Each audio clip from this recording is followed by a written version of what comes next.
Introduce our speaker tonight. Mr. Brett Connell is a hydrologist with Trutta Environmental Solutions. Brett has got his master's in Biosystems Engineering Technology from the University of Tennessee. He's had over 20 years of professional experience across the U.S. In water resources, stream ecology, fisheries biology, and he is one of the key developers of the high definition stream survey methodology. We're very pleased to have him speak to us tonight. These are our monthly meetings. The second Thursday of every month, Friends of Shades Creek holds a educational meeting. And tonight we've got Brett speaking to us. Next month in October, Maggie Ansley is going to be talking about her work in Antarctica. Please join us next month on the second Thursday, same time, same location. Brett, I'm going to go ahead and turn it over to you, allow you to share your screen, and thank you in advance for talking to us about these survey techniques that you've developed and implemented across the U.S. and here in Alabama. Got it. Thank you for the introduction. You are able to see the screen? Good deal. All right, perfect. Well, I'm going to go back here. I appreciate everybody joining. Thank you. This is great. I love it when people are interested in this. So stop me anytime if you have questions. And yeah, no questions too stupid. I love to answer them, so don't hesitate. And so this all started, Paul brought up my 20 years experience. A lot of it was fisheries, but a lot of it dealt with habitat sampling. And I always just felt like there was a problem with a lot of the sampling that we were doing. You were only able to do, surveys wherever you had access, and there were large swaths of river that never got surveyed. You're generally, localized to a small area, and 3 to 4 people would spend hours and hours, sometimes half a day, at one little 200-meter location, and you would get a whole bunch of information. And then sometimes you were restricted by flow and depth limits. Obviously, you can't stretch a tape across, the Coosa River at the, at the confluence of the Tallapoosa, if you will. But it's just, there's just the size and depth limits restrictions. And then another thing that we've been helping out a lot with is like MS4 stormwater and a lot of the stream walks that people are doing. They have their tablet and they'll walk the stream, which is good. They're actually, they see everything, but they're only documenting what that technician deems as bad or deems as, so this needs to be documented. And what we just found is we wanted to develop a piece of equipment that just records everything, regardless if it's good or if it's bad. And then that way, 10 years down the road, you can compare, 2000 data to 2010 data and see if areas are improving or see if areas are declining. And that's why we really wanted to capture a continuous meter resolution baseline study of an area. And so this is me back in grad school with my advisor, collecting data for my thesis.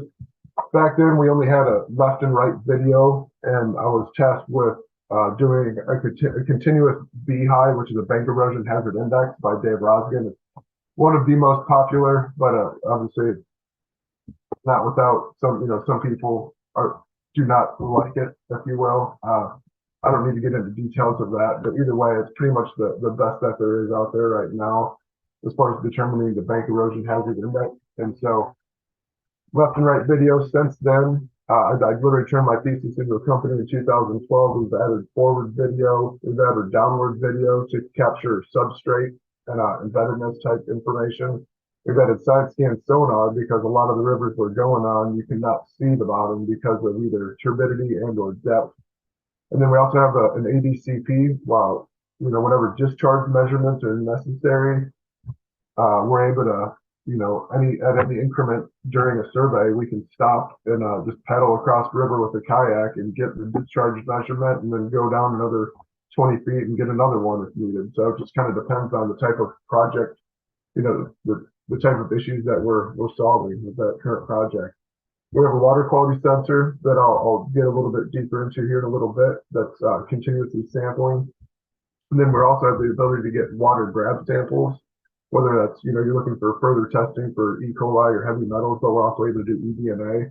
And the whole point of this whole list of information is that we can sync all of it and get information from all these different sensors and embed it in a single GPS point. And so when you cover 20 miles in a single day, we have tens of thousands of GPS points, and it's just obviously a very data-rich set. And so here we are on Coosa Bypass. This is a project I did for Alabama Power Company, and I'm down here in Panama City, Florida. I think most of you are in Alabama, and we are all looking at the Coosa Bypass and seeing exactly what conditions were like on August 14th, 2018. So you can see embeddedness, you can see substrate types, you can see left bank, right bank, and you can see what's going on. You do not see the water quality sensor information, but all that is embedded in the video itself. And so, there has been a lot of advancements in GIS, it's made great impacts to water resource data collection and management, but there's still just this important data gap that needed to be addressed. And the fundamental problem of current data collection methods is the inability to collect precise stream metrics of the corridor, but at a spatial scale. And so effectively documenting this intermediate areas where the high definition stream survey excels and fills in these large data gaps of traditional sampling. And this information will be useful for both quality assurance, quality control of current GIS data, but it's also going to be, it'll provide a complete data set to properly extrapolate that traditional, collected stream metrics that we were discussing before. This is the project we did for the National Park Service. This is Buford Dam. I guess you can see my cursor. So there's Buford Dam right there, and there's the Chattahoochee River. And so we did 50 miles of the main stem, but we also did 7 little tributaries. And this is just to kind of show all the spatial metadata. Like if you, I don't know who all here works with GIS or with QGIS or ArcGIS, but we just uploaded into there. And if you wanted to go see, what types of impacts are happening to this bridge, like if you wanted to see what's happening to the infrastructure, or if you want to see what types of impacts the infrastructure is having on the stream itself, you can just go ahead and click on a GPS point and go right to that, section of the river. We've since 2012, we've mapped over 1,200 miles of river for every level of government, private companies as well. On the shallow streams, we use a backpack. Most of the work we've done has been by kayak, but then with a lot of the hydropower work that we've done for Alabama Power, the inflatable boats work exceptionally well with we have a little 2.5 horsepower engine. And if I have 7 inches of water, we're literally motoring down the river and not hitting the bottom. It's kind of incredible how little draft we have. And then we also have the tablet method. We use this a lot in the Hurricane Creek project, where we mapped 245 miles via backpack. And there are a lot of areas that we couldn't even get a backpack through, whether it was, barbed wire, whether it was blackberry bush, or whether it was landowners that didn't want you on their property. You had to go up to the very end and, take a picture and record data. And we've also integrated our bathymetric data with LiDAR data for some topobathy surveys that try and help locate drinking water intake. One big issue that I think HDSS solves is that we're not beholden to any one indices. And so, up in, New England area, a lot of people go by the Maryland Stream Corridor Assessment. There's numerous other, whether you're EPA or state organization, or if you're doing a bank erosion hazard index, the list kind of goes on of all these different types of indices that apply to habitat data, and we're not beholden to any of them. And some of the issues that we're traditionally documenting, one of the most important that are kind of like the whole reason why this method came to be, is bank conditions. And so rather than watching the bank condition 4 times over and doing a whole complete V-high, we've developed our own stream bank condition on a scale of 1 to 5. And so here you can see 1 through 4, but more often than not, these are the areas that we're looking for. And that right there is actually Paul Freeman. And I'm 95% sure that right there is on the Paint Rock River at the Jones property. If I recall, I'm pretty sure that was one of the worst areas of stream bank erosion in the Paint Rock, and it's actually been slated, or it actually has been, had a stream restoration project enacted on it. In addition to the stream bank condition,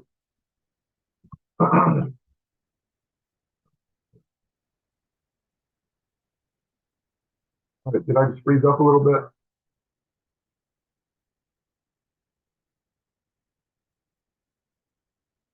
Can you Brett, guys hear you're me? good, Brett. All right. Yeah, all of you guys are frozen, so my computer might be getting a little bogged down. So right here, you can see some substrate information. We're looking at bedrock, and then there's fine gravel. And then we have, this is, again, this is the Coosa bypass project that we did right here, looking at some substrate information. And then whenever depth and turbidity allow, we will truce that with underwater video. And this is just kind of an example of some of the output that we're able to get with the side scan sonar. And here you can see the survey we did in 2018. We documented a whole bunch of fine sediments in this area and not much bedrock at all. But then in 2021, you can see that fines are getting flushed out and more bedrock is being shown and, suitable habitat for the TNE species that are in this area. And the whole part of this, I actually did a survey in 2013, 18, and 21.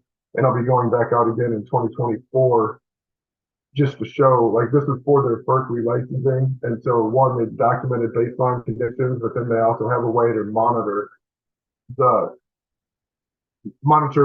changes over time, especially considering the hydropower operation changes that they've made in order to get their FERC license.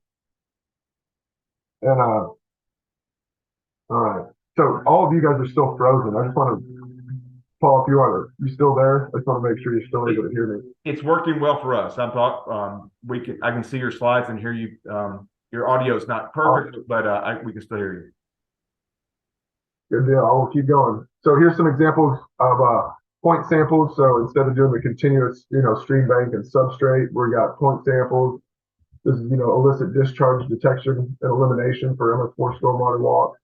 We have large woody debris, and as I found on surveys, not all LWD is created equal. And so not only can we document where on the track log each LWD is, but we can also rate the severity and where in the stream corridor it's impacting, whether it's right bank, left bank, or the entire, both banks of the whole stream corridor.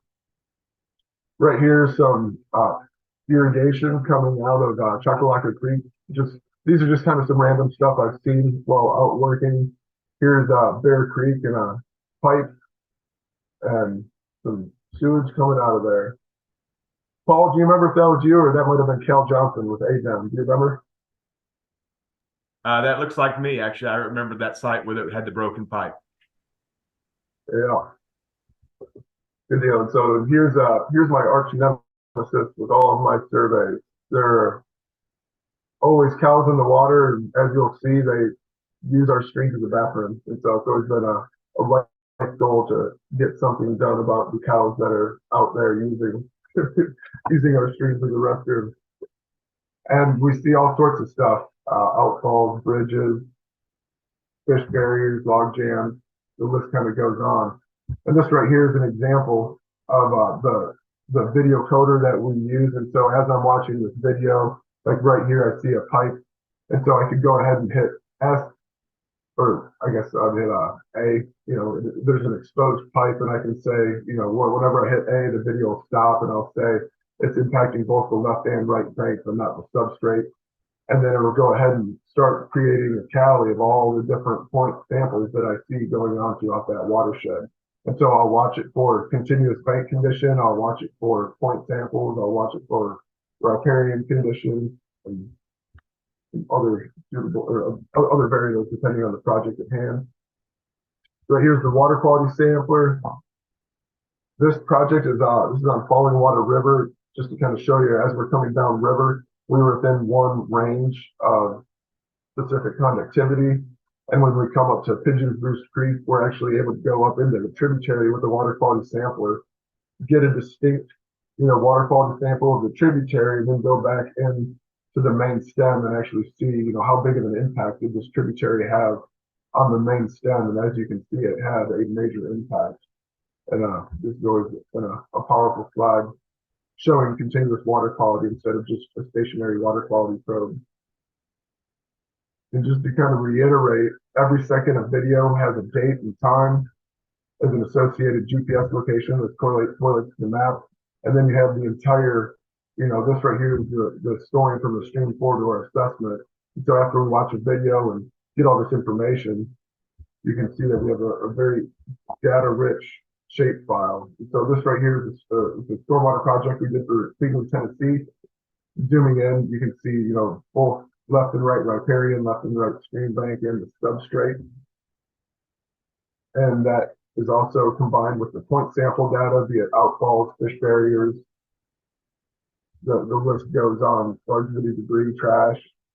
And so with that information, we actually took all of the scores and all of the impact and did prioritize mitigation for the city of Cleveland, Tennessee. And so if they have a budget of 100K or 500K, and they want to know where can we spend this money and have the highest amount of impact, we can tell them exactly where to go.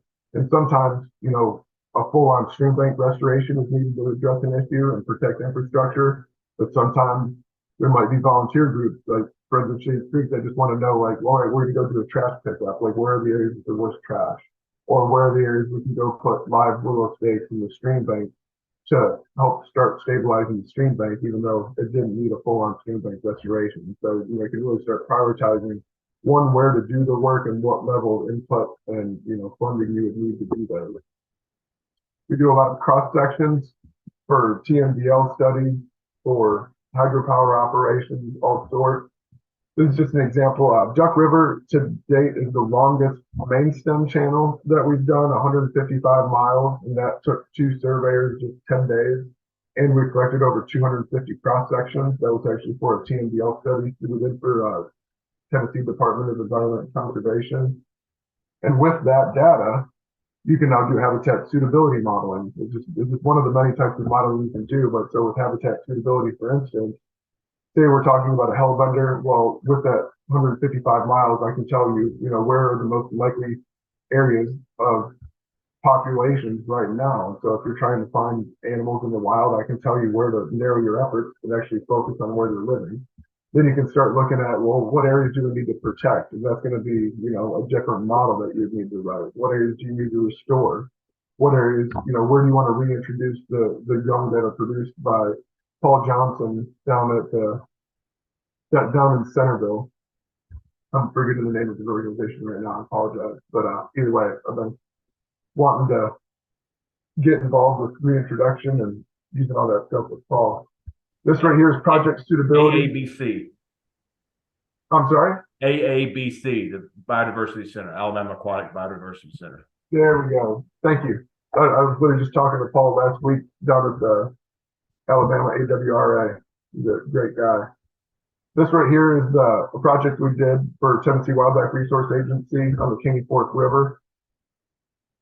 And to kind of put it in context, there's a member of Trout Unlimited who had access to giant rock at a quarry, and he wanted to improve the instream habitat for the trout that live. This is a cold water dam release trout fishery. And there were a lot of areas where it's just kind of vacant of instream habitat for these trout to live in.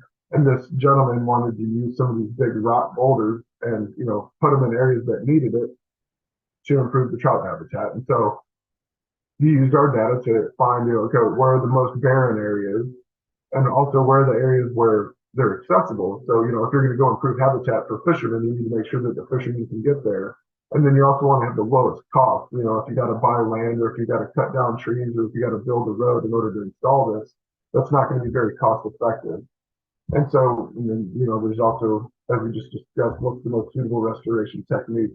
And using that information, we pinpointed areas where you'd be able to access with heavy machinery, install boulders to improve the instream trout habitat, and fishermen would have access to go and fish these areas. Some more work we did for the National Park Service on the Chattahoochee River.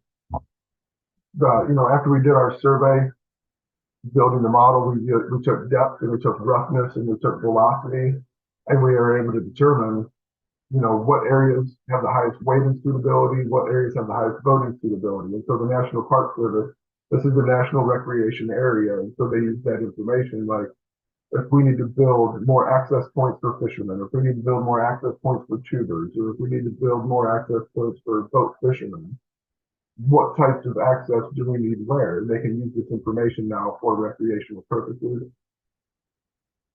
This right here, I've heard that there's some issues with taro and the Cahaba River. I'm not sure if it's made its way up Shades Creek at all, but this is some work we did on the upper Delaware River.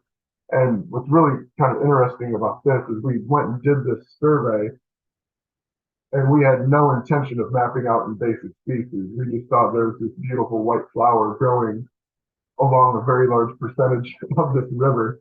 And so about, 3 weeks after we finished the field work and we're, starting to assemble the video and do all the other work that we're contracted to do, they called us up and asked, can we map out like just presence absence of Japanese knotweed throughout the entire 83 miles that we did in the upper Delaware River.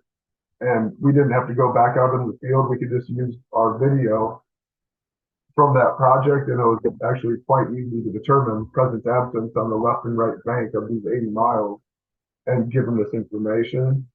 And you can zoom in and see the level of detail. This is meter resolution of invasive species presence absence. And in addition to, one, seeing it in the video, seeing it on the map with great detail, this is all just data. And so whether you want to look at it and, number of meters or percentage of percentage of the overall watershed, one, you have baseline conditions. In this case, this is 2018, I believe. Maybe 2021. I forget exactly what year, but we have baseline conditions of that year, and then they're doing all sorts of, restoration and invasive species control. They have a whole bunch of studies going on, and so when we go back in 5 or 10 years and do another survey, we'll be able to compare both visually, has it improved both on the map and then also the underlying data, and you're going to be able to see, are some areas improving more than others or not. And so it's again just a very data-rich shapefile that you're able to produce with high definition stream survey. And kind of the last project I'm going to touch on, this is also the most recent. We did 250 miles of the Hurricane Creek watershed and just outside of Tuscaloosa in Alabama. Paul, let me know you're still there. I still don't see you moving. We're here. I still see your screen. All right. Good. Perfect. That's all that matters. All right. Sorry about this. I don't know why looks like all of you are frozen, so I'm not sure if you're alive or not. But this is the 250-mile watershed. There were 765 water quality sites that we took, and then 634 points of interest. Points of interest is anything ranging from trash, from acid mine drainage coming into the tributary, where we'd actually stop and take a point of interest in an additional water quality sample. Here, some of our technicians out in the water, it was a very water quality focused survey, and there's 250 miles total, and there's also like over 250 tributaries. And so we get a water quality sample in the tributary and get a water quality sample on the main stem just upstream. So we're able to get like a very comparative analysis of, every single confluence over this 3.5 week period as we covered the 250 miles. Some of the other issues that we saw in the watershed, there's stormwater issues and infrastructure issues. There's sedimentation, a lot of silviculture going on. Then there's also trash. There's, perched culverts. This is me down here if you look close, but we're not sure. There were some tornadoes that went through the area a few years ago, and so I'm not sure if this is an old radio tower or an old mining equipment, or we just really have no clue, but it was a big mangled piece of metal that we found. And we have the geo-referenced, and either way, whenever somebody wants to take care of it, we can tell them exactly where to go. And then this is the main purpose why we went and did what we did, is there's a lot of surface, acid mine drainage going on throughout the watershed from all the mining history throughout Hurricane Creek watershed. And just a little backstory on Office of Surface Mining and Reclamation.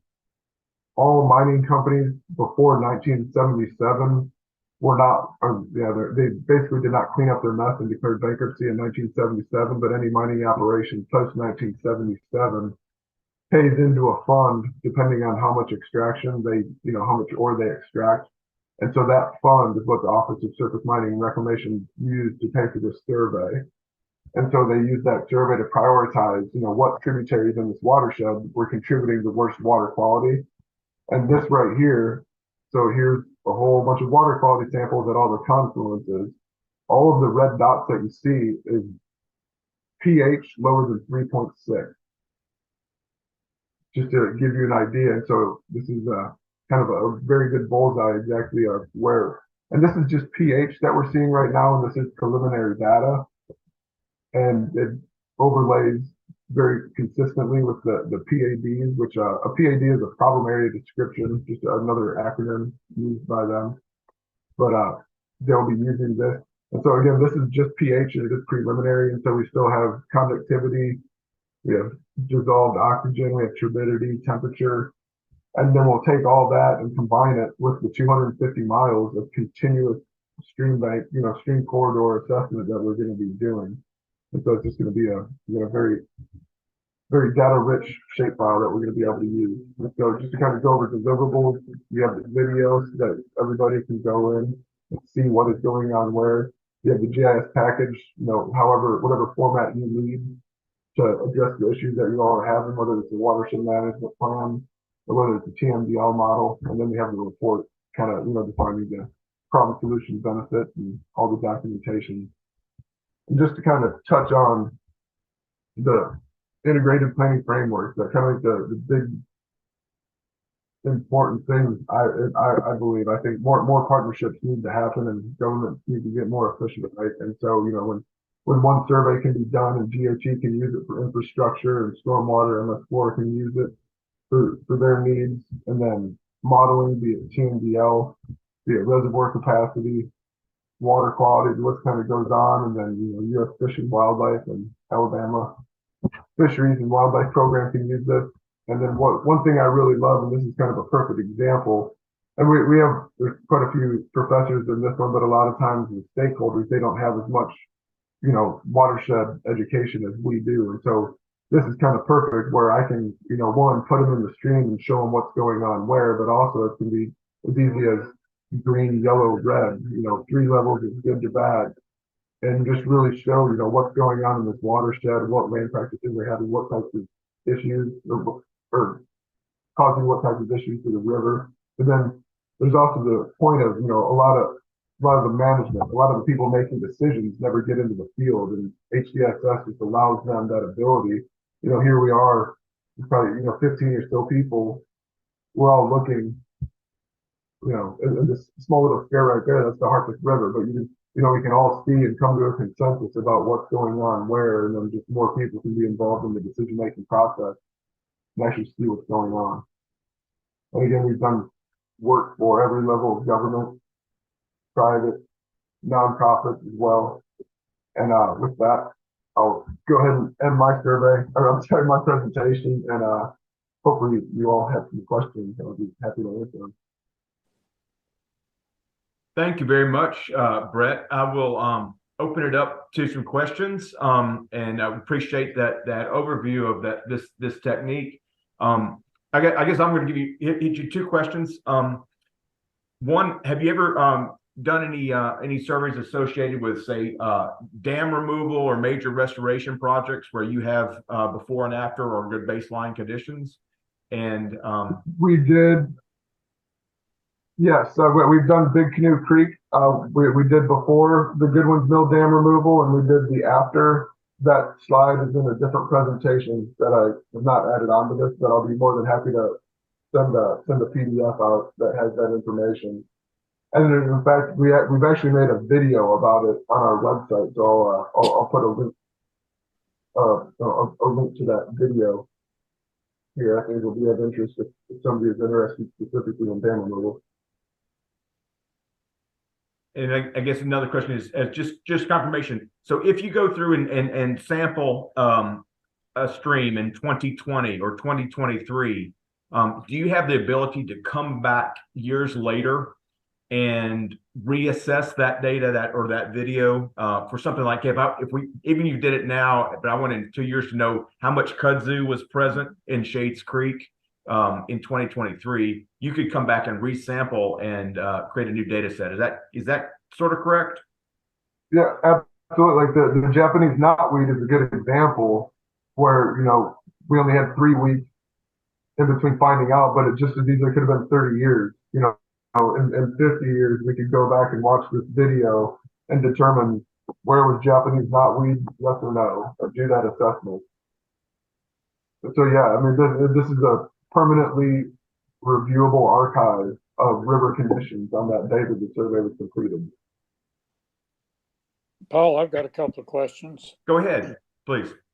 So, Brett, it's great to get the update. I used to be in a meeting every once in a while with you in your very early days of doing this, the Clean Water Partnership meetings or whatever. And I'm so happy to see how far you've come and how much you're still involved in doing. So my questions I appreciate that. Yeah, my questions are twofold. One is the cost to do this. And I realize it depends a lot on the stream, a lot on the, waterway and accessibility and all that. But for a volunteer organization like Friends of Shades Creek, just what's a sort of rule of thumb kind of cost we're talking about here? So there's a lot of variables depending on size of the river, and then what types of questions need answered, and just I'll put average project cost, and that is per mile. So again, there's just many variables. That's why it can, and in fact, it can even go above 35. And that 35, that's like when you get into post-processing and habitat suitability modeling, like Alabama Power. If you have to run 3 or 4 different species and start running all these different models, the post-processing can add up. It can add Sure. up if it's backpack versus a kayak. And in fact, I'd be willing to say if there were, I don't know, how many miles are in Shades Creek just offhand? 55 miles is the length of Shades Creek, the total length. 35? 55. 5. 55, gotcha. And so, So if that was, I'm sorry? No, go ahead. And I'm assuming that's all going to be mostly backpack. And so I apologize. I haven't looked specifically at Shades Creek, and so I don't know what areas I'd be able to kayak and what areas I would need to use a backpack and or tablet method. And so you could mostly do kayak, depending upon when you chose the water level, but it's very kayakable from Gotcha. not up to the source, but from the upper part on down. So. Yeah, so single person kayak is definitely the lowest cost. And then when you start getting into the bigger rivers and we have to use 2 boats in order to get clear documentation of the left and right bank, that means you have 2 technicians on the field at all times. So again, costs go up just depending on the size of the river and the amount of post-processing involved. Sure. So maybe one of the things that says to us as Friends of Shades Creek is that we would like to know when there's other entities that are going to be contracting with you for parts of Shades Creek, and that we can, partner with them or, work up something where they would allow us to use their data, or if they're just looking at stream flow type things and we want to look at bank also, then maybe we could partner with other ones that might be wanting to do some work on Shades Creek and maybe extend that work if need be. So that may be one of the things that we might work on. Yeah, I was kind of speaking to that before I started my presentation. Like the power of partnerships really helps. Because it's like I have this map up right here to show you an example. So all the red ones I've already done. So we've done the Paint Rock River, I've done Bear Creek, Weiss Bypass, Chocolaca, Tallapoosa. This is Weogufka, Hurricane Creek, and then Turkey Creek and Goodwin's Mill Dam on the Big Canoe Creek. Those are all the ones we've done. The next work I actually have contracted right now with Birmingham Waterworks Board is this section of the Mulberry Fork. I'm sorry, this section of the Mulberry Fork, and then that's all upstream of the Birmingham Waterworks Board intake. And then we're also signed to do the Cahaba. And I was literally down the Alabama, section AWRA conference last week, and I'm sitting next to, U.S. Fish and Wildlife and ADAM and the Nature Conservancy. And I'm letting them know that, okay, well, Birmingham Waterworks Board already paid for all this. And I'm probably going to go ahead and do the rest of the Cahaba River on down to Centerville. And so Shades Creek empties into Cahaba. Am I right? Correct.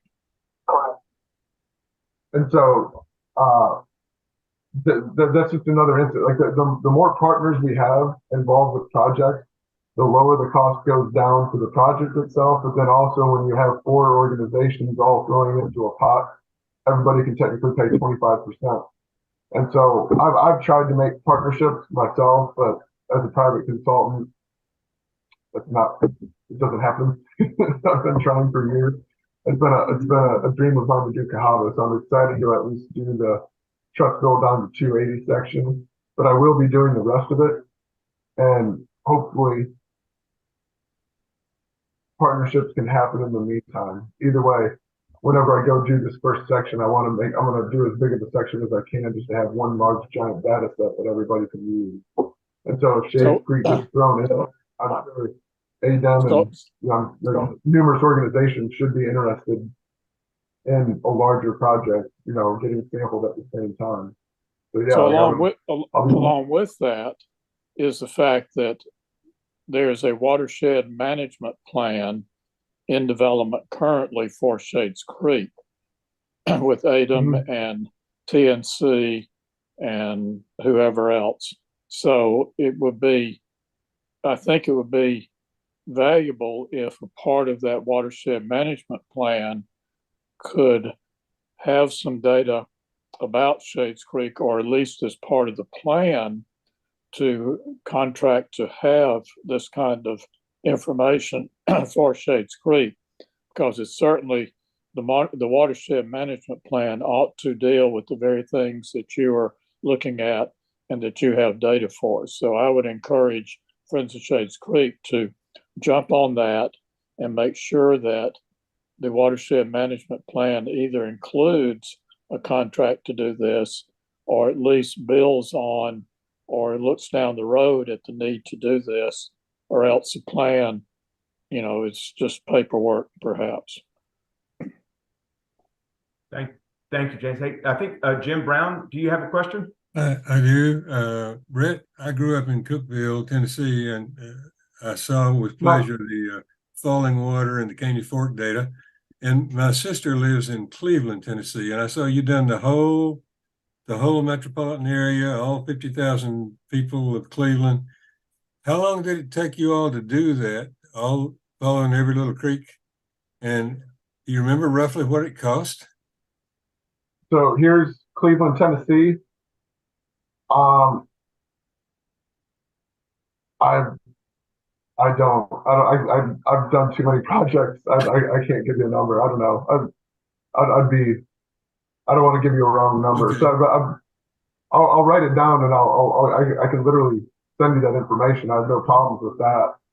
And in fact, because I might even be able to share the report. Technically, if a project is taxpayer funded, I should be able to send you the report if you're interested. So I'll be more than happy to. That'd be great. Thank you. Yep. Jim, if you don't mind, shoot me an email if you don't mind. I put my email address in the comments. In the chat. And just it's in the chat. If you just send me an email with the subject line Cleveland, Tennessee, I'll send that information. Thanks much. So I got my master's. I'm sorry. Go ahead. So I got my master's degree from the University of Tennessee, and that's where I made a lot of connections in Tennessee, and my business partners still live in Nashville. And so this is 155 miles of the Duck, and here's the Harpeth, Collins River. And so we've done a lot of the work there. And then I lived in Birmingham for 3 years. And then I've been down in Panama City now for 8. But either way, the majority of our work's been in Tennessee, Alabama. But we've also done, here's the 80 miles of the upper Delaware that we've done. And then I also spent a month on Maui and a month on Kauai sampling probably like 38 different rivers. So that was, Either Thank way, you very much. we'll work anywhere. I appreciate it. Any more questions? I have a quick one. Once the project is complete, who holds the rights to the data? Is it the purchaser? And are there restrictions on how that can be disseminated? So for instance, Alabama Power, they pay extra to be the sole holders of 100% of the data. So Okay. that's them. If it's public, like if U.S. Fish and Wildlife funds it, it's public data. And so most of those reports are available online. Okay. And so the raw data is one aspect, like the deliverables that are involved with that project can easily be shared. And like if you're fluent in GIS, you're more than welcome to use it. Well, the one thing we found out is a lot, like especially like with Bear Creek, for instance, when we delivered that data, the people who got it weren't the most fluent in GIS, and so they weren't especially happy. And so we found, anytime anymore in the project, we make sure, what are the specific questions, what are the specific issues that we're dealing with, and answer those questions. And there's like individual shapefile layers for that actual question.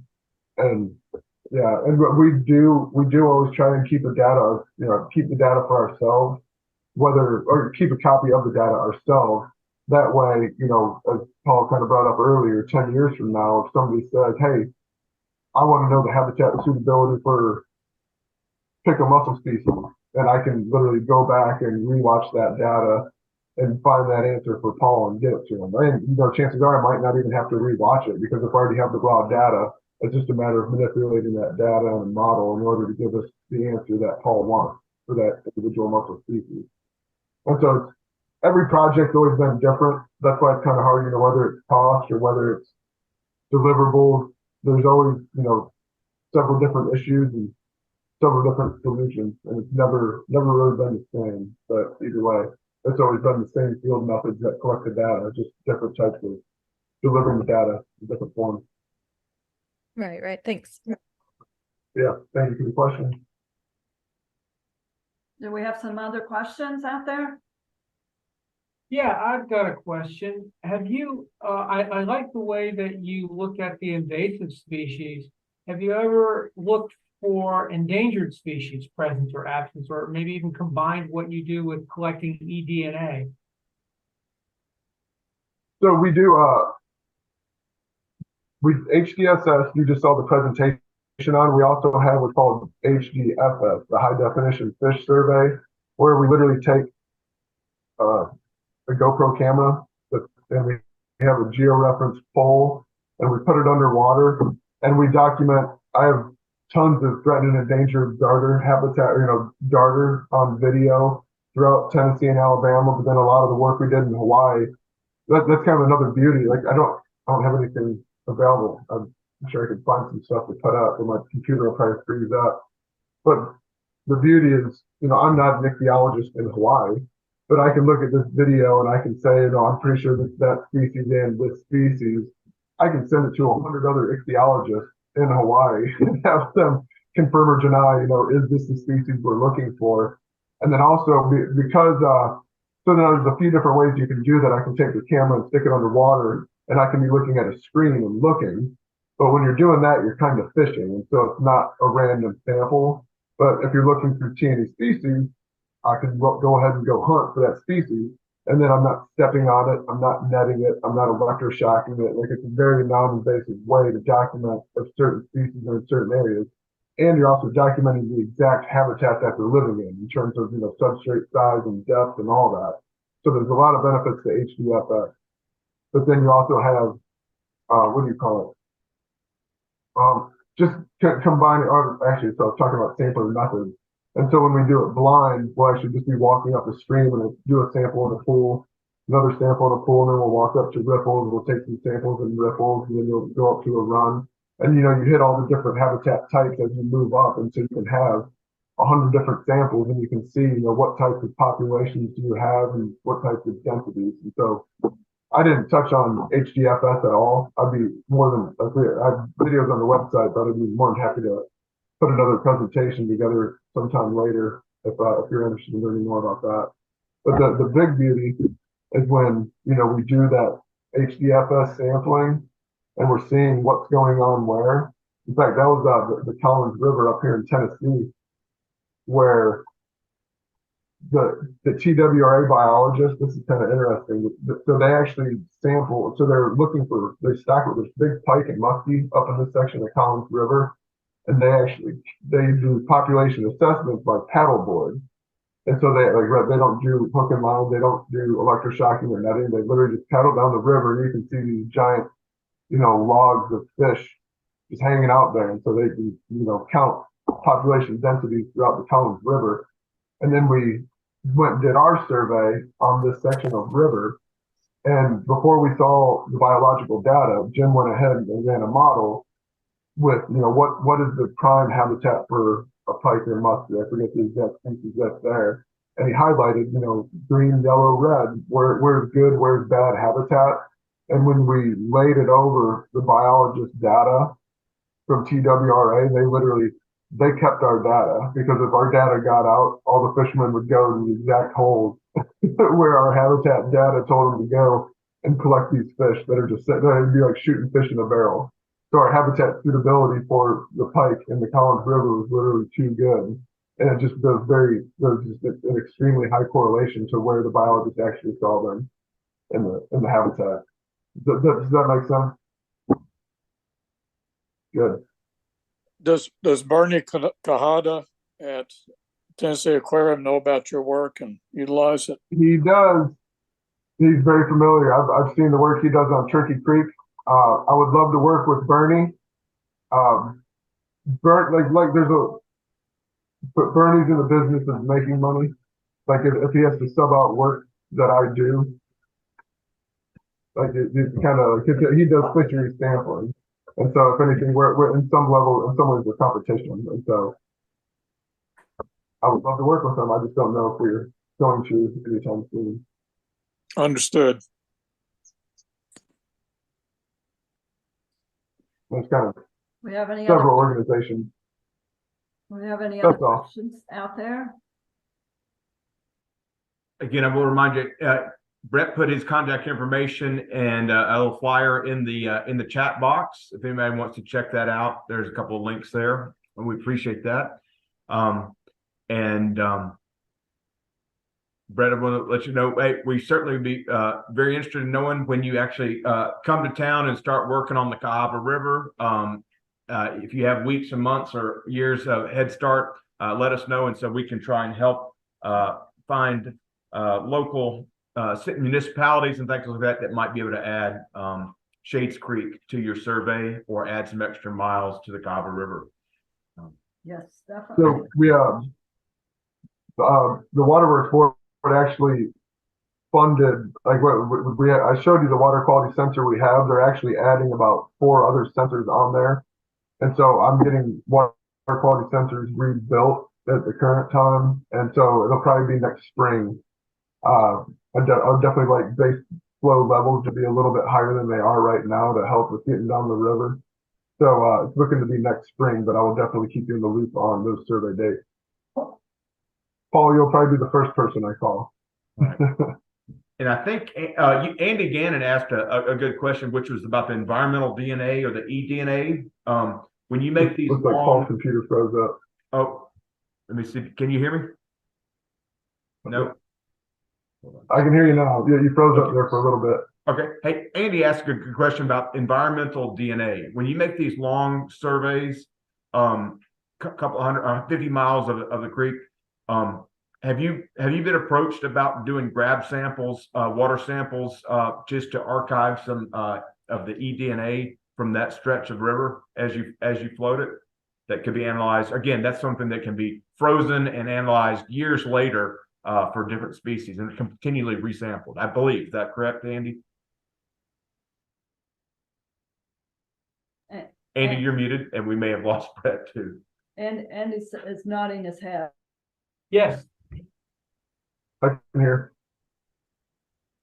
Yeah, so with that Birmingham Waterworks Board, one, we're using updated water quality sensors, but I'm also going to be having to take, I want to say, like 5 or 6 different water grab samples that every single day when I get off the water, BWWB representative is going to take that sample back to his lab to do additional testing.